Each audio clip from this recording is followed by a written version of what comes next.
शास्त्रों में बताया गया है कि सत्यनारायण व्रत कथा का पाठ करने से व्यक्ति को 1000 यज्ञ के बराबर पुण्य फल की प्राप्ति होती है। सत्यनारायण भगवान व्रत की इस कथा में भगवान विष्णु के सत्य स्वरूप के बारे में बताया गया है। इस व्रत का पाठ करने से घर में सुख समृद्धि का वास होता है और भगवान विष्णु की कृपा बनी रहती है।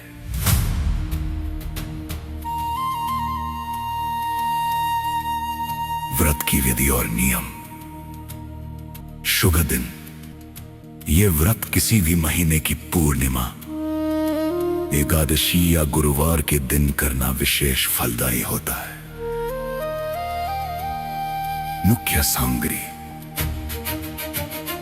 इस पूजा की मुख्य सामग्री में केले के पत्ते, पंचामृत अर्थात दूध, दही, घी, शहद और गंगा जल के अलावा पंजीरी अर्थात बना हुआ आटा और चीनी के साथ तुलसी दल चाहिए होता है। पूजा विधि। घर में ही कलश स्थापना के बाद भगवान सत्यनारायण की पूजा की जाती है, कथा सुनी जाती है और अंत में आरती की जाती है।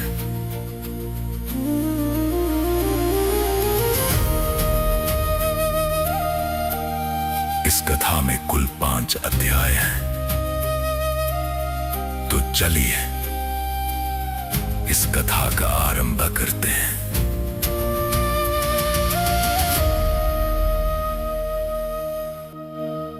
एक समय की बात है, नैशिरण्य तीर्थ में शौनिक आदि ऋषियों ने श्री सूत जी से पूछा, हे प्रभु, इस कलयुग में वेद विद्या रहित मनुष्यों को प्रभु भक्ति किस प्रकार मिल सकती है तथा उनका उद्धार कैसे होगा?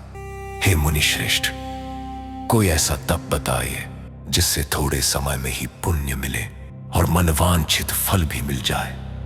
हमारी सुनने की प्रबल इच्छा है। सर्वशास्त्रों के ज्ञाता सूत जी बोले, हे वैष्णवों में पूज्य, आप सभी ने प्राणियों के हित की बात पूछी है, इसलिए मैं एक ऐसे श्रेष्ठ व्रत को आप लोगों को बताऊंगा जिसे नारद जी ने लक्ष्मी नारायण जी से पूछा था और लक्ष्मीपति ने मुनि श्रेष्ठ नारद जी से कहा था। आप सब इसे ध्यान से सुनिए। एक समय की बात है, योगीराज नारद जी दूसरों के हित की इच्छा लिए अनेकों लोकों में घूमते हुए मृत्युलोक में आ पहुंचे। यहां उन्होंने अनेक योनियों में जन्मे प्राय सभी मनुष्यों को अपने कर्मों द्वारा अनेकों दुखों से पीड़ित देखा। उनका दुख देख नारद जी सोचने लगे कि कैसा यत्न किया जाए जिसके करने से निश्चित रूप से मानव के दुखों का अंत हो जाए। इसी विचार पर मनन करते हुए वह विष्णु लोक में गए।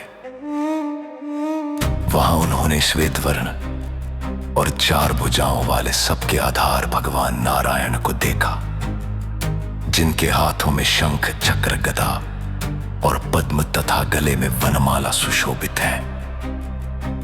नारद जी श्री विग्रह के दर्शन कर सुंदर स्तुति करने लगे। नमो वांग मनसातीत रूपाय अनंत शक्ते, आदि मध्यांतहीनाय निर्गुणाय गुणात्मने, सर्वेशामादिभूताय भक्तानामार्तिनाशिने। स्तुति करते हुए नारद जी बोले, हे भगवान, आप अत्यंत शक्ति से संपन्न हैं। मन तथा वाणी भी आपको नहीं पा सकती है। आपका आदि, मध्य तथा अंत नहीं है। निर्गुण स्वरूप सृष्टि के कारण भक्तों के दुख को दूर करने वाले हैं। आपको मेरा नमस्कार है। नारद जी की स्तुति सुन विष्णु भगवान बोले, हे मुनि श्रेष्ठ, आपके मन में क्या बात है? आप किस काम के लिए पधारे हैं, उसे निसंकोच कहो। इस पर नारद मुनि बोले कि मृत्युलोक में अनेक योनियों में जन्मे मनुष्य अपने कर्मों के द्वारा अनेकों दुख से दुखी हो रहे हैं।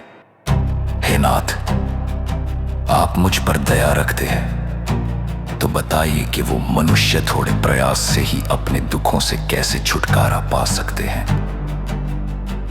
श्री हरि बोले, नारद, मनुष्यों की भलाई के लिए तुमने बहुत अच्छी बात पूछी है। जिसके करने से मनुष्य मोह से छूट जाता है, वह बात मैं कहता हूं, उसे सुना। स्वर्गलोक व मृत्युलोक दोनों में एक दुर्लभ उत्तम व्रत है जो पुण्य देने वाला है। आज प्रेमवश होकर मैं उसे तुमसे कहता हूं, श्री सत्यनारायण भगवान का यह व्रत अच्छी तरह विधान पूर्वक करके मनुष्य तुरंत ही यहां सुख भोग कर मरने पर मोक्ष पाता है। श्री हरि के वचन सुन नारद जी बोले कि उस व्रत का फल क्या है और उसका विधान क्या है। यह व्रत किसने किया था, इस व्रत को किस दिन करना चाहिए, सभी कुछ विस्तार से बताए। नारद की बात सुनकर श्री हरि बोले, दुख व शोक को दूर करने वाला, ये सभी स्थानों पर विजय दिलाने वाला है। मानव को भक्ति व श्रद्धा के साथ शाम को श्री सत्यनारायण की पूजा धर्म परायण होकर ब्राह्मणों व बंधुओं के साथ करनी चाहिए। भक्ति भाव से ही नैवेद्य, केले का फल, घी, दूध और गेहूं का आटा सवाया ले।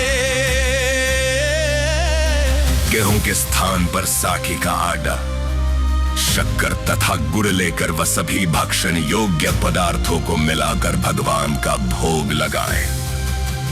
ब्राह्मणों सहित बंधु बांधवों को भी भोजन कराएं।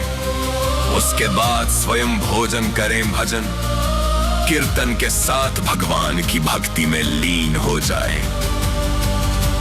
इस तरह से सत्यनारायण भगवान का यह व्रत करने पर मनुष्य की सारी इच्छाएं निश्चित रूप से पूरी होती हैं।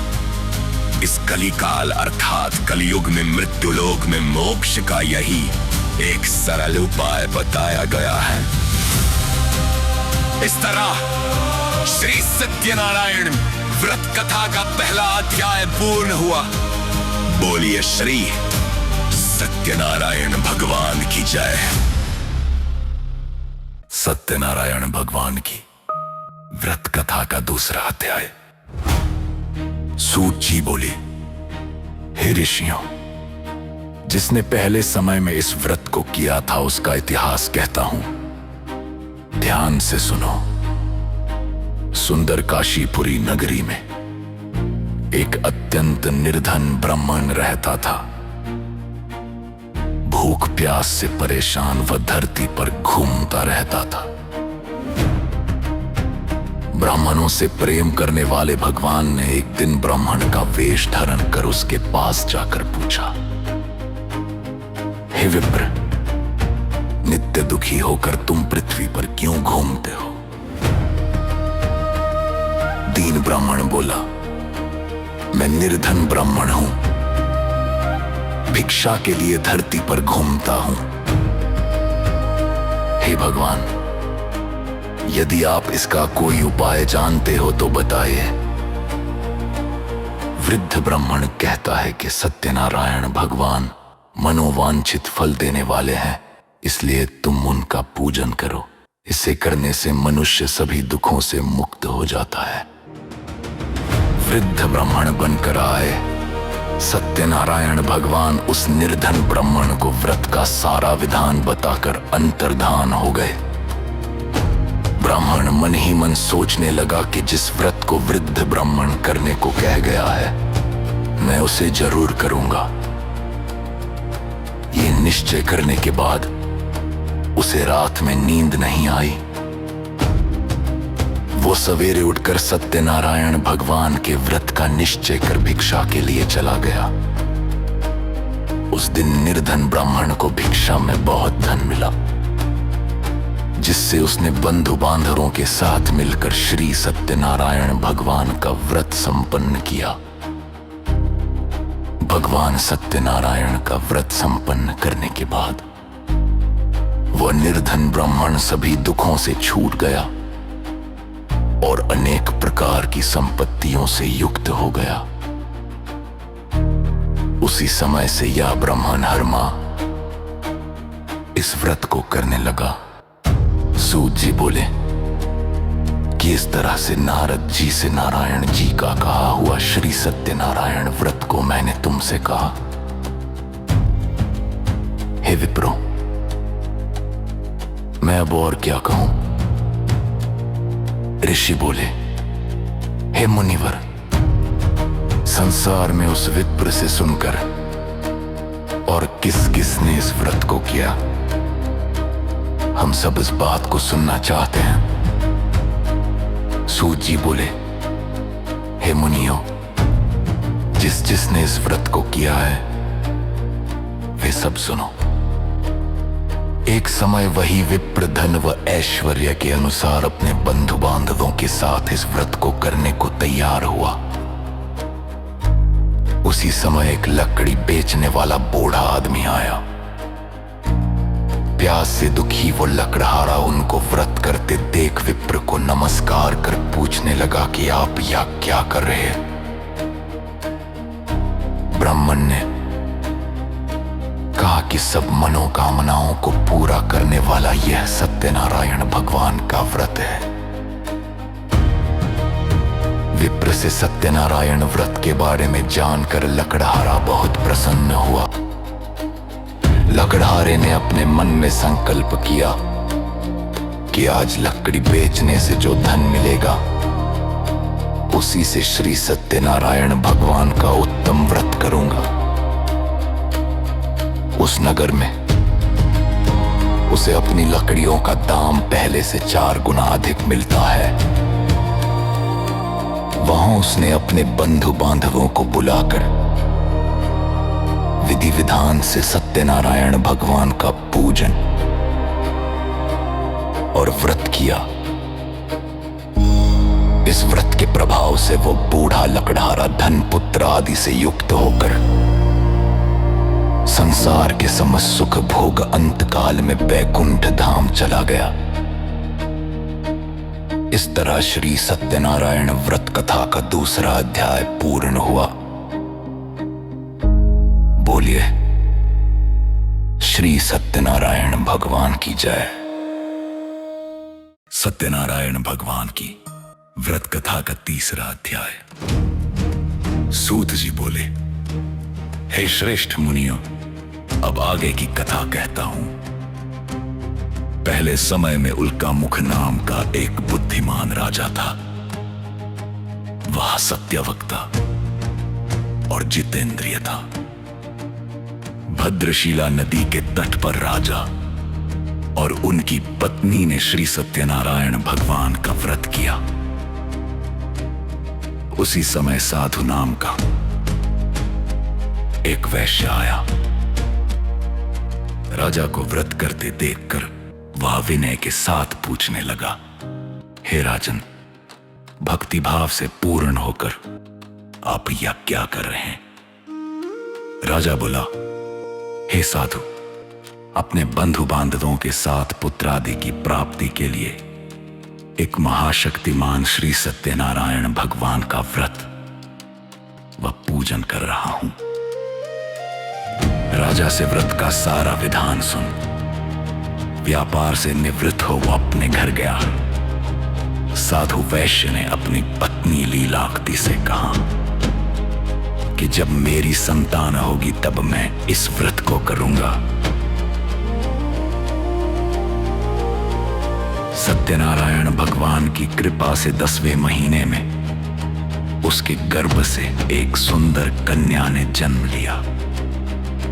माता पिता ने अपनी कन्या का नाम कलावती रखा। एक दिन लीलावती ने याद दिलाया कि आपने जिस व्रत को करने का संकल्प किया था, आप इस व्रत को करिए। साधु बोलो कि हे प्रिय, इस व्रत को मैं उसके विवाह पर करूंगा। समय बीतने पर साधु ने सुयोग्यवान एक पुत्र को ले आकर अपनी पुत्री का विवाह कर दिया। लेकिन दुर्भाग्य की बात यह कि साधु ने अभी भी श्री सत्यनारायण भगवान का व्रत नहीं किया। इस पर श्री भगवान क्रोधित हो गए और श्राप दिया कि साधु को अत्यधिक दुख मिले। एक दिन भगवान सत्यनारायण की माया से एक चोर राजा का धन चुरा कर भाग रहा था। उसने चुराया हुआ धन वहां रख दिया जहां साधु अपने जमाई के साथ ठहरा हुआ था।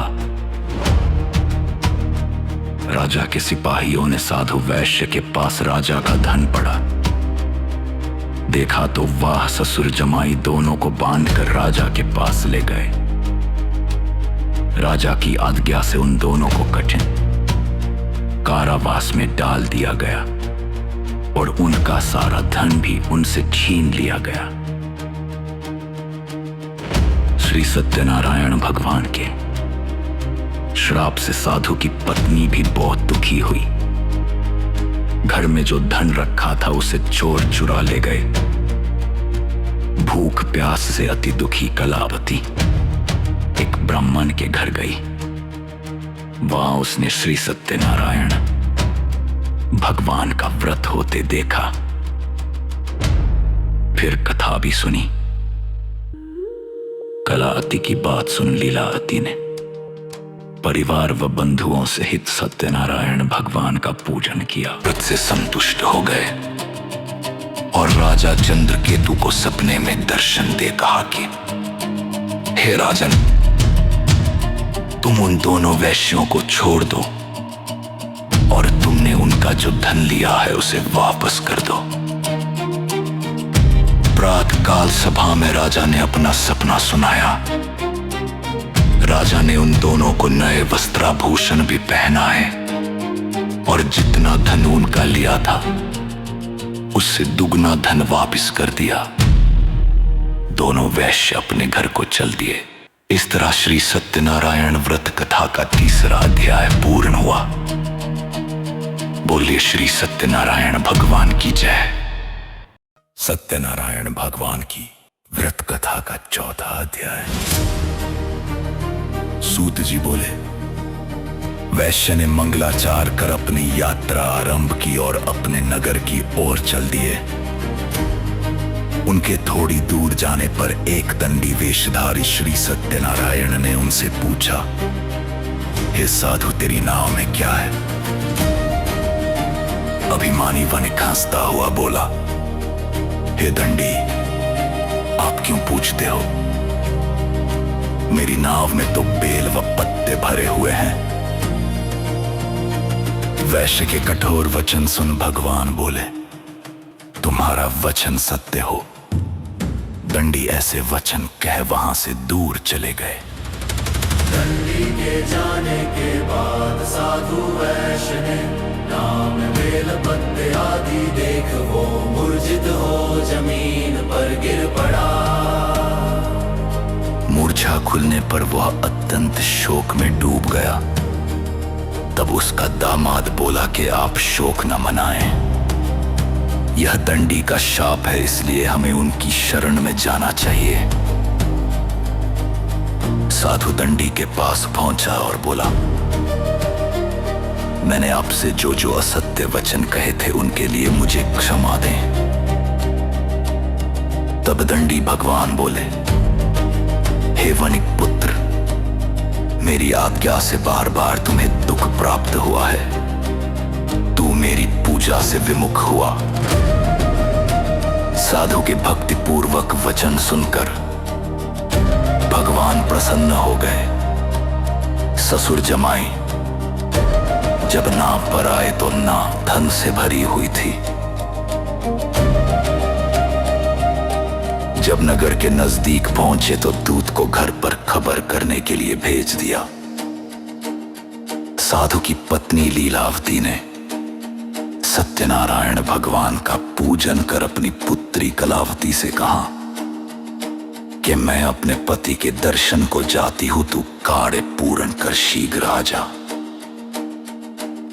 कलावती जल्दी में प्रसाद छोड़ अपने पति के पास चली गई। प्रसाद की अवज्ञा के कारण श्री सत्यनारायण भगवान रुष्ट हो गए और नाव सहित उसके पति को पानी में डुबो दिया। कलावती अपने पति को वहां न पाकर रोती हुई जमीन पर गिर गई। साधु दुखी होकर बोला कि हे प्रभु, मुझसे तथा मेरे परिवार से जो भूल हुई है उसे क्षमा करें। साधु के दीन वचन सुनकर श्री सत्यनारायण भगवान प्रसन्न हो गए और आकाशवाणी हुई, हे साधु, तेरी कन्या मेरे प्रसाद को छोड़कर आई है। यदि वो घर जाकर प्रसाद खाकर लौटती है तो इसे इसका पति अवश्य मिलेगा। कलावती घर पहुंचकर प्रसाद खाती है और फिर आकर अपने पति के दर्शन करती है। उसके बाद साधु अपने बंधु बांधवों सहित श्री सत्यनारायण भगवान का विधि विधान से पूजन करता है।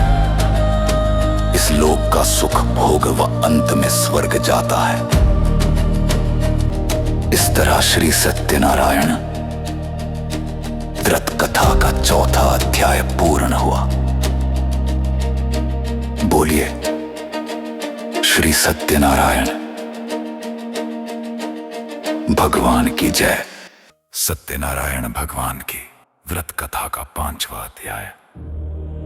सूत जी बोले, हे ऋषियों, मैं और भी एक कथा सुनाता हूं, उसे भी ध्यान पूर्वक सुनो। प्रजापालन में लीन तुंग ध्वज नाम का एक राजा था। उसने भी भगवान का प्रसाद त्याग कर बहुत ही दुख सहन किया। एक बार वन में जाकर वन्य पशुओं को मारकर वो बड़ के पेड़ के नीचे आया। वहां उसने ग्वालों को भक्ति भाव से अपने बंधुओं सहित सत्यनारायण भगवान का पूजन करते देखा। अभिमानवश राजा ने उन्हें देखकर भी पूजा स्थान में प्रवेश नहीं किया और ना ही उसने भगवान को नमस्कार किया। ग्वालों ने राजा को प्रसाद दिया, लेकिन उसने वो प्रसाद नहीं खाया और प्रसाद को वहीं छोड़ वो अपने नगर को चला गया। जब वह नगर में पहुंचा तो वहां सब कुछ तहस नहस हुआ पाया, तो वो शीघ्र ही समझ गया कि ये सब भगवान ने ही किया है। वो दोबारा ग्वालों के पास पहुंचा और विधि पूर्वक पूजा करके प्रसाद खाया तो श्री सत्यनारायण भगवान की कृपा से सब कुछ पहले जैसा हो गया। दीर्घकाल तक सुख भोगने के बाद मरणोपरांत उसे स्वर्गलोक की प्राप्ति हुई। जो मनुष्य परम दुर्लभ इस व्रत को करेगा तो भगवान सत्यनारायण की अनुकंपा से उसे धन धान्य की प्राप्ति होगी। निर्धन धनी हो जाता है और भयमुक्त हो जीवन जीता है। संतानहीन मनुष्य को संतान सुख मिलता है और सारे मनोरथ पूर्ण होने पर मानव अंतकाल में वैकुंठ धाम को जाता है। सूत जी बोले, जिन्होंने पहले इस व्रत को किया है अब उनके दूसरे जन्म की कथा कहता हूं। वृद्ध शतानंद ब्राह्मण ने सुदामा का जन्म लेकर मोक्ष की प्राप्ति की। लकड़हारे ने अगले जन्म में निषाद बनकर मोक्ष प्राप्त किया। उल्कामुख नाम का राजा दशरथ होकर बैकुंठ को गए। साधु नाम के वैश्य ने मोरध्वज बनकर अपने पुत्र को आरे से चीर कर मोक्ष पाया। महाराज तुंगध्वज ने स्वयंभू होकर भगवान में भक्ति युक्त हो कर्म कर मोक्ष पाया। इस तरह श्री सत्यनारायण व्रत कथा का 5वां अध्याय पूर्ण हुआ। बोलिए श्री सत्यनारायण भगवान की जय।